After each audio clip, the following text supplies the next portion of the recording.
Era evidente que el programa llevado a cabo por los norteamericanos tuvo cierta influencia en los nazis. Me quedé perpleja cuando lo averigüé. Siempre había pensado que los nazis habían diseñado ese programa por sí mismos.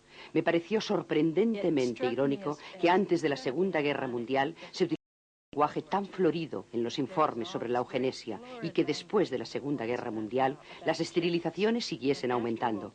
Después de la Segunda Guerra Mundial, el número de esterilizaciones no descendió, simplemente cambió el modo de hablar del asunto. Una de las primeras personas a las que entrevisté fue a Doris Buck, que era la hermana de Carrie Buck, y a su marido, Matthew Figgins. Ellos habían averiguado recientemente que ella fue esterilizada. Habían pasado la mayor parte de sus vidas tratando de tener hijos y cuando finalmente se dieron cuenta de que no iban a poder, decidieron adoptar a sus sobrinos y sobrinas. Se encontraban muy contrariados. Cuando le entrevisté, tuve la certeza que algo nefasto envolvía este programa. Quiero decir que dedicarse solamente a esterilizar a personas mentalmente retrasadas era malo, pero en este caso era aún peor, ya que habían esterilizado y arruinado las vidas de gente que claramente no solo no eran retrasados, sino perfectamente capaces de funcionar en sociedad.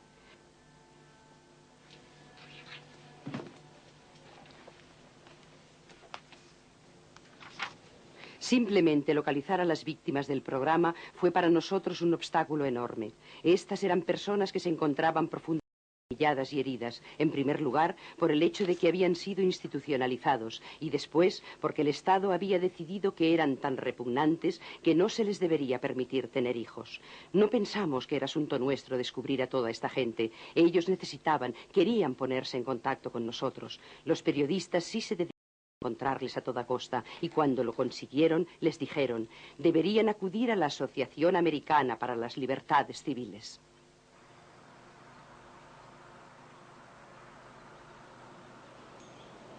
Una de las periodistas que investigó a las víctimas es Mary Bishop, del periódico Roanoke Times.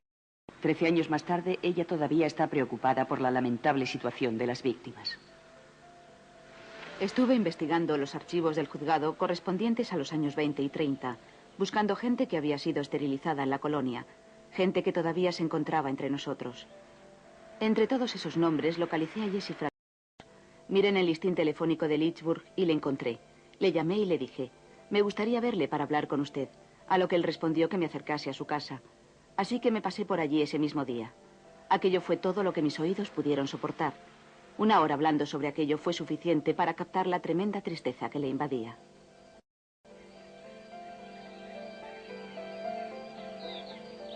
La madre del señor Meadows murió en un parto cuando él tenía 13 años y su padre rápidamente se casó con otra mujer. Su madrastra decidió que no quería criar a ninguno de los niños. Quería que todos estuviesen dispersos. Él fue enviado a la colonia de Virginia en 1940. Solo tenía 17 años.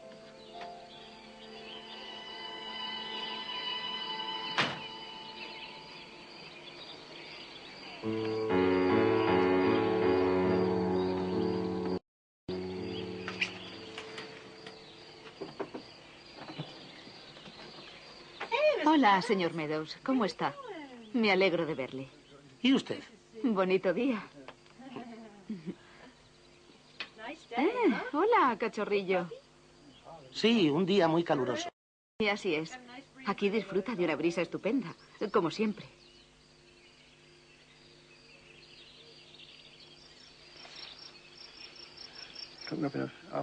Me subieron al quirófano y me pusieron unas inyecciones.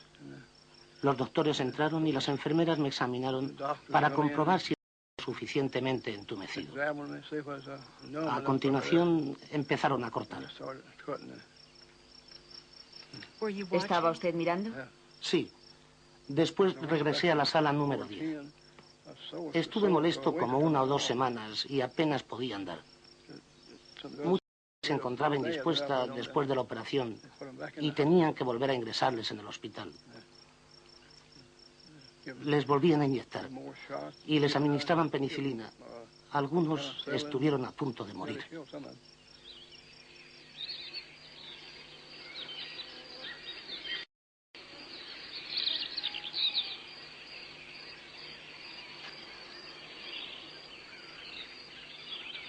Al señor Meadows le habría encantado ser padre.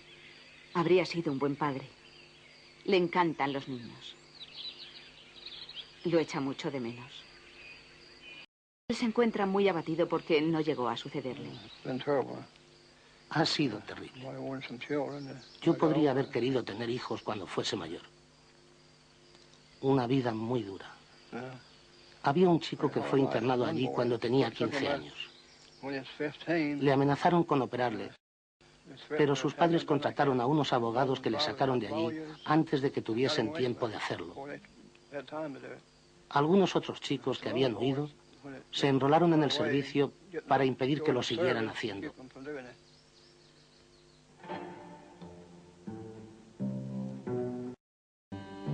En Lynchburg, los internos más capaces eran mandados a trabajar. Estos chicos eran explotados en la granja de la colonia por la irrisoria cantidad de 25 centavos a la semana.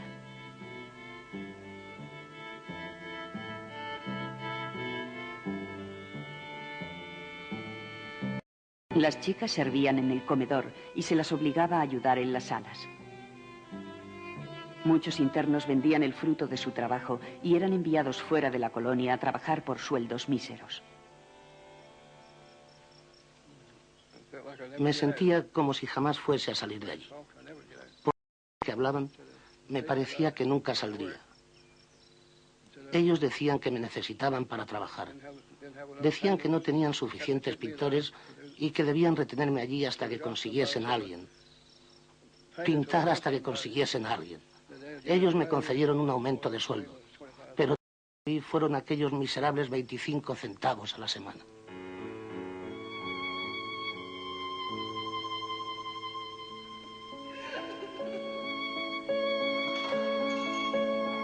Los castigos en Lynchburg eran muy severos.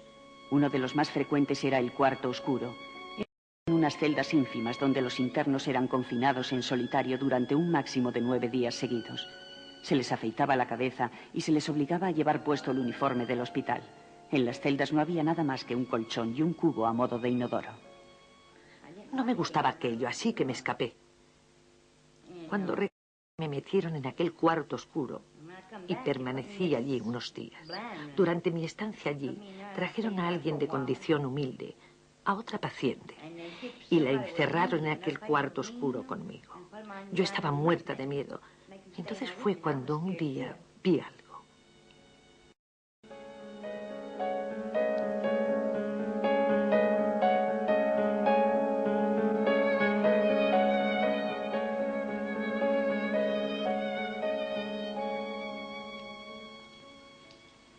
No voy a citar nombres.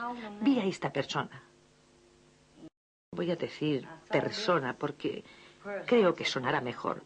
Golpear a esta paciente, ¿sabe? Que no era muy inteligente. Le pusieron la camisa de fuerza y todo aquello, y le retorcieron los brazos por detrás. Ellas solían llevar consigo aquel pesado llavero, ¿sabe? Colgando de sus bolsillos, y le golpearon brutalmente con él. A la mañana siguiente, cuando me levanté, la paciente estaba muerta. Le pregunté a una mujer, ¿qué le ha ocurrido a Mary? Y ella me respondió, bueno, ha fallecido.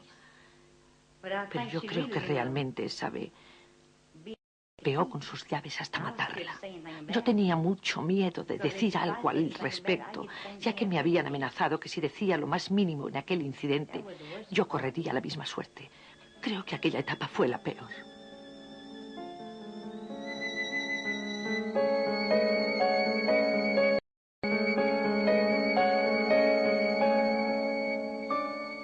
La colonia Lynchburg tenía un edificio escuela. Se impartía a los internos una educación rudimentaria, pero al fin y al cabo algún tipo de educación que les serviría de ayuda para más tarde. El maestro durante 25 años fue Charles Wills. Yo decía, no creemos que sea una buena idea que estas personas continúen teniendo muchos hijos, si no son capaces de cuidar de sí mismos. Así que por aquel entonces la ley les permitió que vinieran a la colonia. Ellos solían ser presentados a nuestro equipo de psicólogos y funcionarios y nosotros nos encargábamos de comprobar sus aptitudes en nuestro entorno. Después el psicólogo, el funcionario, las enfermeras y el cuadro médico les examinaba y decían, bueno, se trata de un caso de retraso familiar. Sí, cumple los requisitos para la esterilización. Aquí estoy otra vez, invadiendo el campo médico, ya que lo estoy enfocando desde el punto de vista educativo. Él no podría funcionar más allá del nivel primario. Él podría desempeñar un trabajo rutinario, quizá en el campo, recogiendo manzanas, tabaco, cosas así. Pero no se las arreglaría bien con dinero y, por lo tanto, si reunía los requisitos, sería un candidato a la esterilización. El Estado de Virginia negó su responsabilidad en las consecuencias del programa de esterilización, pero la Asociación Estadounidense para las Libertades Civiles ejerció una gran presión en su litigio como representante de las víctimas. Una vez tuvimos a las víctimas, el Estado empezó a perder los estribos. Nosotros queríamos tener acceso a los archivos médicos y el Estado no cesó de interponer todo tipo de obstáculos. El gobernador en aquellos días, el gobernador Dalton, anunció a la prensa: no voy a notificar ningún nombre para que la AELC pueda denunciar al Estado. Así que tuvimos que enfrentarnos a la resistencia del Estado para poder obtener los documentos. Al final, la insistencia de Judy Crockett surtió efecto. Descubrimos, a medida que finalmente íbamos consiguiendo los archivos, que se había producido un procedimiento extraoficial en el que el adolescente interno era llevado en presencia de alguien que se suponía actuaba como su abogado defensor, representando sus intereses. Hubo algo así como una vista en la que se discutía el tema. Me quedé completamente boquiabierta al averiguar que se produjo algún tipo de vista, porque la mayoría de la gente con la que había hablado no recordaba que se les dijese que iban a ser esterilizados o se les preguntase si estaban de acuerdo. Lo que encontramos cuando empezamos a repasar las vistas fue que carecían por completo de los elementos necesarios que cualquiera ha de tener cuando acepta un procedimiento médico o cualquier clase de actuación.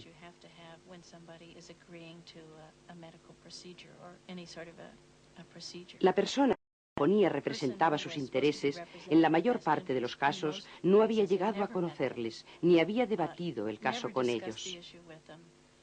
De hecho, a menudo ni tan siquiera parecía saber sus nombres ni haber hablado con ellos. ¿Qué edad tienes, muchacho? 17. ¿Cuánto tiempo llevas aquí? Alrededor de 8 meses.